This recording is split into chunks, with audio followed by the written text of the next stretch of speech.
সম্মানিত আশিকের রাসূলেরা, মহান রাব্বুল আলামিন সূরা আল বাকারার 213 নং আয়াতে বর্ণনা করেছেন, তিনি যাকে ইচ্ছা তাকে সরল পথে পরিচালিত করেন।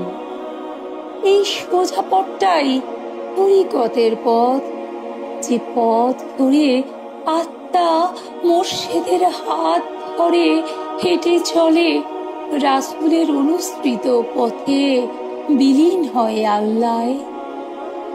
এ পথে কিন্তু সাধক একা চলতে পারে না। এ পথে চলতে গেলে এমন একজনের ছত্র ছায়ায় চলতে হয়, যিনি নিজে সেই পথ ধরে হেঁটেছেন, নিজে আমল করেছেন, নিজের হৃদয়কে আল্লাহর ইশকে, আল্লাহর প্রেমে যিনি প্লাবিত করতে সক্ষম হয়েছেন, যিনি আল্লাহর রঙে রঞ্জিত হয়েছেন, যিনি আল্লাহর স্বভাবে স্বভাবিত হয়েছেন, যিনি আল্লাহর গুণে গুণান্বিত হয়েছেন, যিনি ফানাফিল্লাহ হয়েছেন, তিনি তো আপন মুর্শিদ। এই প্রসঙ্গে পবিত্র কোরআনে সূরা আন-নাহল 43 নম্বর আয়াতে আল্লাহ তাআলা বলেন, ফাজআলু আহলা যিকরি ইন কুনতুম লা তা'লামুন, অর্থাৎ তোমরা যদি না জানো তাহলে জ্ঞানীদের নিকট জিজ্ঞাসা করো। এখানে চিন্তার বিষয়, জ্ঞানী বলতে আল্লাহ কার কথা বলেছেন? তিনি কি জাহিরি বিদ্যায় কোনো জ্ঞানী, নাকি তাসাউফ সাধনায় বিভিন্ন স্তর থেকে স্তরে অতিক্রম করে তিনি আল্লাহময় জগতে বিরাজ করতে চান?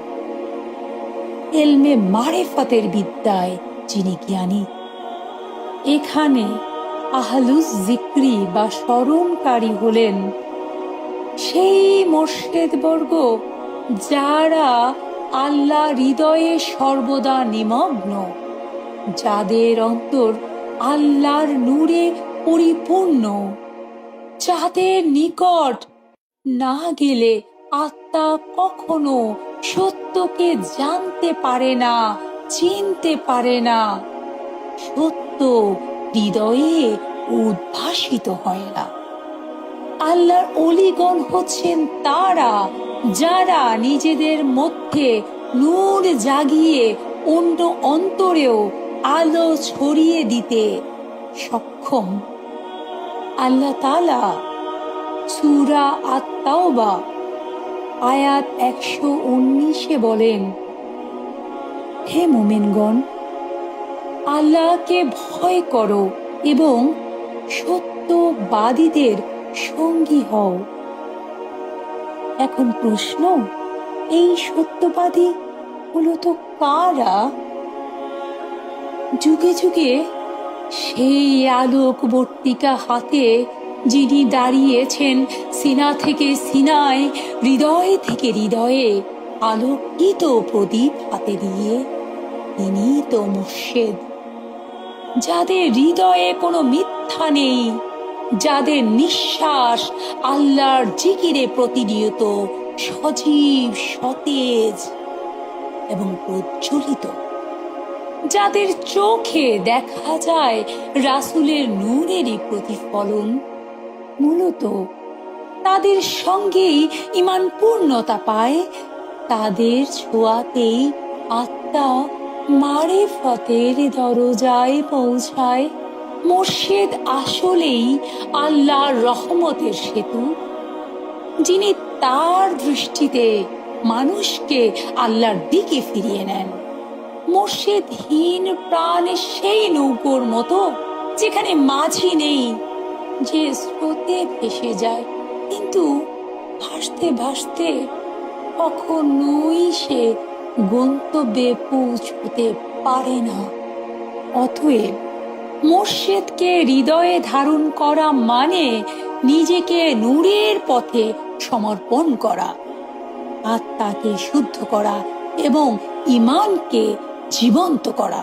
কারণ যিনি মোর্শেদকে ভুলে যান তিনি তো উৎস থেকে বিচ্ছিন্ন হয়ে পড়েন।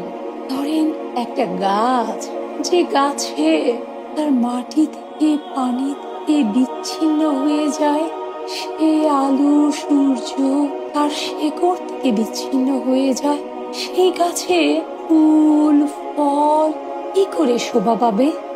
তাই বলছি, মোর্শেদকে হৃদয়ে ধারণ করুন, মোর্শেদকে হৃদয়ে বসান। একটি উদাহরণ দিই। ধরুন আপনি গণিতের 1 থেকে 9 পর্যন্ত সংখ্যা, এটিকে যদি বাম পাশে রাখেন, ধরেন বাম পাশে যদি 1 লেখেন কিংবা 2 লেখেন, যদি 3 লেখেন, 4 লেখেন, 5 লিখেন, 6 লিখেন, 7 লিখেন, 8 লিখেন, 9 লিখেন, যে কোনো সংখ্যা যদি বাম পাশে লিখেন, এরপরে ডান পাশে যদি একটি শূন্য দেন, 1 হয়ে গেল 10, আর একটি শূন্য দেন, 10 হয়ে গেল 100, আর একটি শূন্য দেন, 100 হয়ে গেল 1000, আর একটি শূন্য দেন, 1000 হয়ে গেল 10,000, আর একটি শূন্য দেন, 10,000 হয়ে গেল লক্ষ, আর একটি শূন্য দেন, হয়ে গেল 10 লক্ষ, আর একটু শূন্য দেন, হয়ে গেল কোটি। এভাবে 1 থেকে 9 পর্যন্ত সংখ্যা যদি ঠিক রেখে আপনি ডান পাশে যত সংখ্যা যুক্ত করতে পারবেন, আপনার ওই সংখ্যার ওই গণিতের মান বাড়তে থাকবে, তাই না? এখন যদি বাম পাশে 1 থেকে 9 পর্যন্ত সংখ্যা না দিয়ে 0 পূরণ 0 গুণ 0 ভাগ 0 সমান সমান 0 0 0 0 0 0 দিয়ে বসাতে থাকেন, তাকে ওই সংখ্যার মান বাড়াতে পারে। যদি মোর্শেদকে হৃদয় ঠিক রেখে গোলামি করেন, আমল করেন, সাধনা করেন, প্রতিটির মান উত্তর বাড়তে থাকবে। যদি বেয়াদবি না করেন, যদি আমল করেন, গোলামি করেন, নিয়মিত ফায়েজ খেয়াল করেন এবং এমন কোনো কাজ না করেন যেটা মোর্শেদ অসন্তুষ্ট হবেন, তাহলে প্রতিটা কর্মে, প্রতিটা কাজে, প্রতিটা ইবাদতে আপনি আপনার রবের কাছে উত্তর করে কাছে যেতে থাকবেন। এক সময় হৃদয় আসনে আপনার স্বয়ং রব বিরাজ করবেন। এই কারণেই তো বলা হয়েছে কুলুবুল মুমিনিনা আরশুল্লাহ, মুমিন ব্যক্তির দিল আল্লাহর আরশ। মুমিন হতে গেলে মোর্শেদকে হৃদয়ে বসান। যিনি মোর্শেদকে ভুলে যান তিনি তো উৎস থেকে বিচ্ছিন্ন হয়ে পড়েন। সেই আত্মা তো বিদ্যুৎহীন এক গৃহতুল্য, সেখানে আলোর আবির্ভাব সম্ভব। তাই আমি বলি, যে হৃদয়ে মোর্শেদ আছে সেই হৃদয়ে আল্লাহর নূর প্রবাহিত হয়। মৃত্যুর সময় রাসূল সাল্লাল্লাহু আলাইহি সাল্লামের নূরময় সত্তা তখন সেই মোর্শেদ রূপে তার সামনে আসেন। তাই তো বলি, যে হৃদয়ে মোর্শেদ আছেন সেই হৃদয়ে আল্লাহর নূর প্রবাহিত হয়। মোর্শেদ তো আসতে একা আসেন না, মোর্শেদের সাথে আরেকজন